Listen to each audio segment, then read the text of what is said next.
રાધનપુરમાં ગંદકી, બિસ્માર રસ્તાઓ અને પ્રાથમિક સુવિધાઓના પ્રશ્નો લઈને આજે નગરપાલિકા સામે જન આક્રોશ ફાટી નીકળ્યો હતો। સ્થાનિક રહીશો, શાળાના વાલીઓ, નગરસેવક મોટી સંખ્યામાં નગરપાલિકા કચેરી પહોંચ્યા હતા અને તાત્કાલિક ઉકેલની માંગ કરી હતી।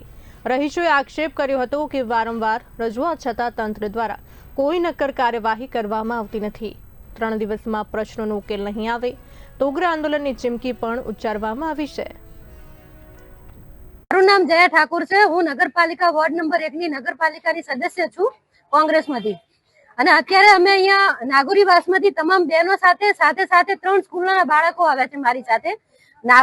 કેપી સ્કૂલના આવ્યા છે, અંજુમન સ્કૂલના આવ્યા છે, જ્યાતિ કુમાર શાળાના આવ્યા છે અને કન્યા શાળાના આવ્યા છે। આ તમામ સ્કૂલના બાળકોનું ભવિષ્ય બગડી રહ્યું છે નગરપાલિકા રાધનપુરના પાપે, કે ત્યાં બાળકોને ભણવા અવર જવર માટેની ખૂબ તકલીફો પડી રહી છે।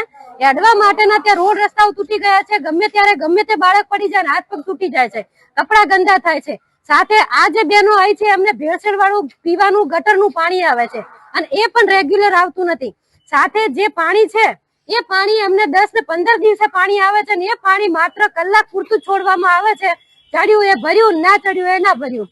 આવી સ્થિતિ વચ્ચે અમે અત્યારે તમામ બહેનોએ વારંવાર ઘણા પાછલા કેટલા દિવસથી રજૂઆત કરતી હતી બહેનો, 5 દિવસથી ઉપરી આવી રજૂઆતો કરવા। અગાઉ તો અમે મહિના પહેલા રજૂઆતો આપી, છતાં સોલ્યુશન આવેલું નથી। એટલે તમામ બહેનો અહીંયા રૂબરૂ નગરપાલિકા અમે આવ્યા છીએ।